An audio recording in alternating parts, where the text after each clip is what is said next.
crazy but true story. If this is your first time to my channel, I spent 15 years as a methamphetamine addict. This is one of those stories. One night I was looking to score some dope and went to all the usual places and couldn't find anything. Well, I decided, well, screw it, I'd just go to Quotes and play some pool.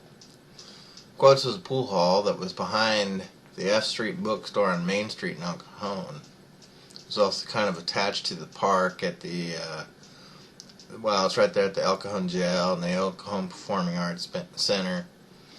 But anyway, I'd gone there to try to get my mind off the dope. While I was there, I ran into this girl that I knew.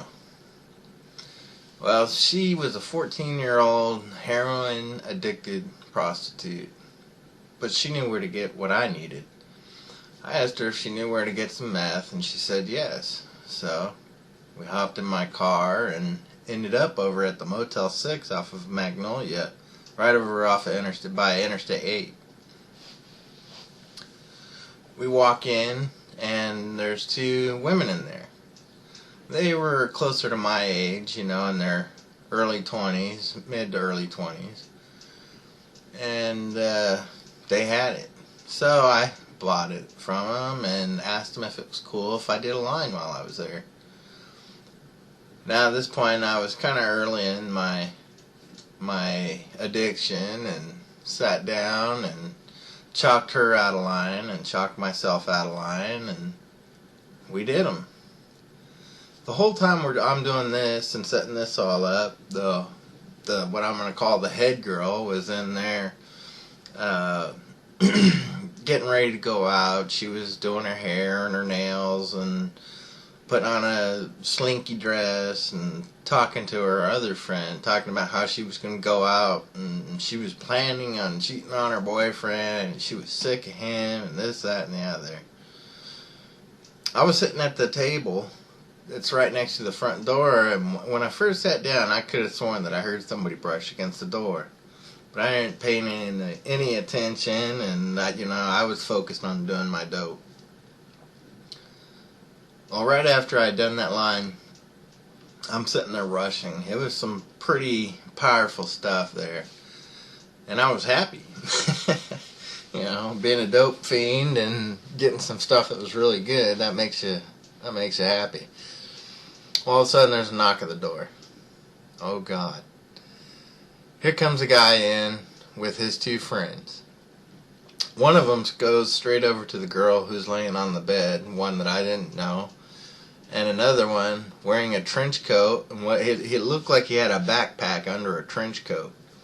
And he goes straight to the girl who was getting, the head girl. And they immediately start arguing. Well, I put it together real quick that this was her boyfriend. The third guy is standing, blocking the door, standing right behind me. Well, pretty much right next to me, keeping me from doing anything. And I'm sitting there and I'm just kind of listening, and I'm fidgeting with my dope bag, trying to put shit away and everything, because I can already tell this is going to be a bad scene. Then I hear it. The cocking of a shotgun. And it's an unmistakable sound if you've never heard it. The first time you hear it, you won't forget it. Especially when it's in a situation like that. My heart sinks. I look over and I see him with the shotgun at her head. And I'm sitting there thinking to myself, oh dear God, what did I just get into?